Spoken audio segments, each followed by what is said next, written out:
यदि किसी समकोण त्रिभुज की कर्ण का वर्ग, त्रिभुज कर्ण का वर्ग अन्य दो भुजाओं के वर्गों के योग के बराबर है। तो इसमें कर्ण कोण है, इन कोण भी कितना डिग्री, 90 डिग्री है।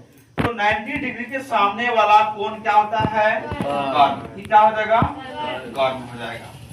उसके बाद विशेष प्रतिज्ञा में क्या लिखना है कि माना कि, क्या लिखना है, माना के समकोण त्रिभुज ए बी सी में, इसमें कौन सा कोण 90 डिग्री है, कोण बी एक समकोण है, एक समकोण है जिसका एसी कर्ण, जिसका कर्ण क्या है, एसी, कर्ण एसी है, कर्ण क्या है, एसी है। अब है कर्ण का वर्ग, कर्ण क्या हो गया, कर्ण क्या है, एसी। जब एसी है तो सिद्ध करना है, सिद्ध करना है, सिद्ध करना है, सिद्ध क्या करना है, कर्ण का वर्ग, कर्ण क्या है, कर्ण क्या है, एसी। तो एसी, एसी का जब हल स्क्वायर करेंगे तो क्या हो जाएगा, एसी स्क्वायर। तो एसी स्क्वायर हो गया बराबर कर्ण का वर्ग अन्य दो भुजा, अन्य दो भुजा। अब दो भुजा बोलो कौन कौन बचा है, पहले ए बी बच गया और बी सी, इन दोनों का स्क्वायर करना है। तो हो जाएगा ए बी स्क्वायर प्लस में क्या हो जाएगा, बी सी स्क्वायर। हो गया यहाँ तक। अब यही हमको क्या करना है, सिद्ध करना है। क्या सिद्ध करना है, AC स्क्वायर बराबर AB square plus BC square सिद्ध करना है। हो गया, यहाँ पर बता लो। लंब डालते हैं, B से लंब डाले हैं किस पर, AC पर, यानी D। B से लंब किस पर डाले हैं, AC पर। तो B से लंब लिखना है, यहाँ पे क्या लिखना, रचना लिखना, रचना से, रचना से।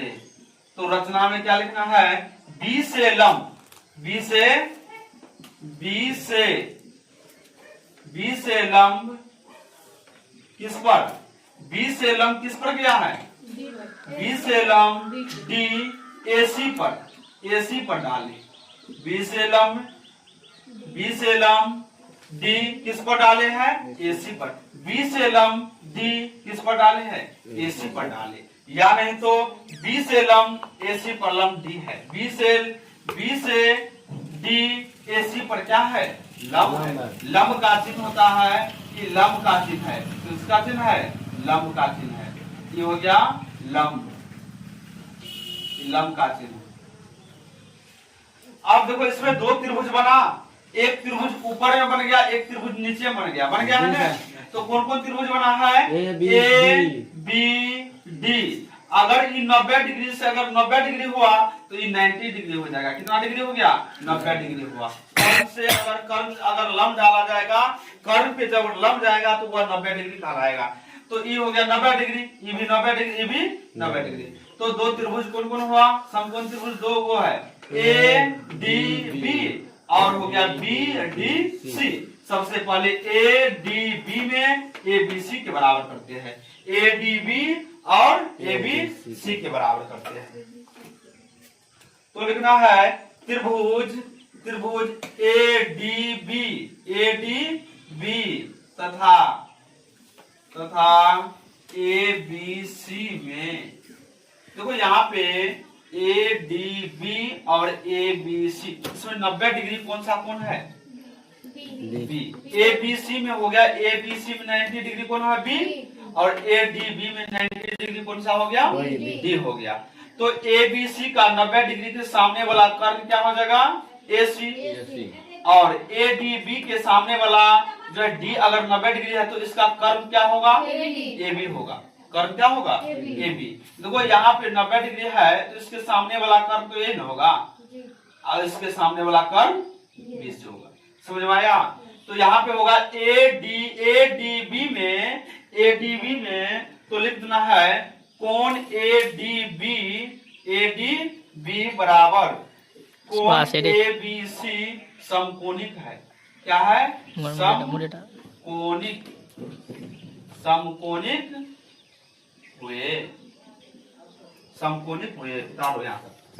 उभयनिष्ठ हुआ, समकोण जब हुआ, डी है 90 डिग्री, बी है, ए बी सी में बी 90 डिग्री और ए डी सी में 90 डिग्री, कौन सा है? डी है। क्या है? डी है। ए डी सी में, ए डी बी में 90 डिग्री क्या है? डी। ए बी सी में 90 डिग्री बी है।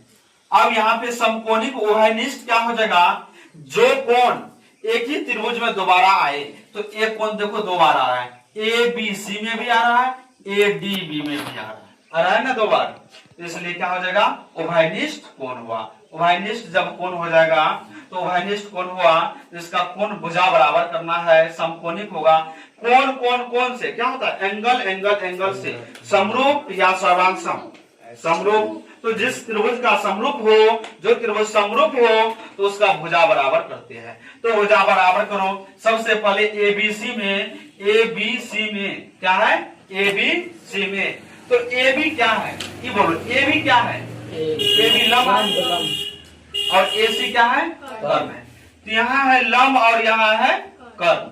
उसके बाद बी ए सी में निकालते हैं, तो बी ए सी में, बी ए सी तो यही हो गया, B A C, A B C हो गया। अब दूसरा त्रिभुज है ए डी बी में, देखो ए डी बी में, इसमें कर्ण को खोजो पहले, कर्ण कौन सा है? तो कर्ण क्या है? A B. तो कर्ण के ये कर्ण है, तो ये कर्ण हुआ, ए बी लंब कर्ण। अब यहाँ पे दूसरा में ए डी बी में लंब को खोजो कौन है? जिस त्रिभुज पर लंब गया है, तो लंब गया है ई, इस पे गया है कर्ण, ए सी पर गया है डी का लंब, तो ये हो गया लंब। तो ए डी क्या हो गया? लंब, ए डी। अब ए बी को ए बी से गुना करो, क्या होगा? ए बी गुना ए बी क्या होगा? ए बी गुना A B, A B square, A B गुना ए बी स्क्वायर बराबर A C Guna A D, A C Guna A D. समीकरण कितना हो गया? फर्स्ट, समीकरण फर्स्ट। इसी प्रकार क्या होगा? इसी प्रकार होगा बी डी सी तथा ए बी सी में, बी डी सी तथा ए बी सी में। अब यहाँ पे भी देखो, डी के सामने कर्ण क्या होगा? बीसी कर्ण हुआ। तो यहाँ पे देखो बीसी कर्ण लिखे है, बीसी कर्ण। लंब क्या हो जाएगा? लंब गया इस पर डीसी पर, तो डीसी लंब लिखे है ना? इसमें देखो ए बी सी में लंब कौन है? तो लंब मान लेते हैं, इसको लंब मान लेते हैं, बीसी को लंब मान लेते, बीसी को लंब। उसके बाद कर्ण क्या है? कर्ण है एसी को कर्ण मान लेते, एसी कर्ण। अब गुना करो, बीसी गुना बीसी क्या हो जाएगा? अगर यहाँ पे लंब बराबर किया तो यहाँ पे आधार, तो बीसी गुना बीसी क्या हो जाएगा? बीसी स्क्वायर बराबर। अब एसी गुना डीसी, एसी गुना डीसी। समीकरण कितना हो गया? सेकेंड। अब समीकरण सेकेंड हो गया, समीकरण फर्स्ट और सेकेंड, समीकरण फर्स्ट और सेकेंड हो गया। यहां तक जल्दी उतारो। इक्वेशन एक और दो को जोड़ने पर, क्या करने पर? जोड़ने पर। एक और दो को जोड़ो, बोलो एक बराबर क्या है? तो एक बराबर है ए बी है, ए बी स्क्वायर क्या है? A B square. अब प्लस में लिख दो बी सी स्क्वायर। ये दोनों को जोड़ दिए। अब यहाँ पे लिखो ए सी गुना ए डी प्लस, यहाँ पे लिखे थे बी सी लिखे थे, यहाँ ए सी लिखना, ए सी गुना और क्या है? डीसी है। इसमें कॉमन कोई संख्या, कोई जो है कौन भुजा कॉमन आ रहा है? इसमें कौन सा भुजा है कॉमन आ रहा है? तो एसी दोनों जगह एसी कॉमन लो, बच गया एडी और प्लस में क्या हो जाएगा? डीसी। एसी कॉमन तो डीसी बचा, बराबर में लिख दो। यहाँ पे क्या हो जाएगा? ए बी स्क्वायर प्लस में बीसी स्क्वायर, फिर हो जाएगा A B square plus BC square बराबर बी सी स्क्वायर बराबर में क्या होगा? एसी का एसी गुना। अब याद देखो ए डी, यहाँ पे ए डी था, ए डी, तो ए डी और डीसी, ए डी और डीसी। एडी डीसी, अगर ये दोनों को अगर जोड़ेंगे एडी और डीसी, मान लो ये एक है और एक है, अगर एसी कहा जाए निकालने के लिए तो एसी पूरा कितना हो जाएगा, एक और एक दोनों को जोड़ना है तो 2 न हो जाएगा, होगा ना। तो हम एडी और एसी, एडी प्लस डीसी बराबर हम क्या लिख सकते हैं, एसी लिख सकते हैं। तो चूंकि में लिख लेना है एसी बराबर एडी प्लस में डीसी, डीसी तो हो जाएगा A B square plus B C square बराबर ए सी स्क्वायर, इसीलिए हो जाएगा ए सी स्क्वायर बराबर A B square plus B C square. क्या हुआ, छेद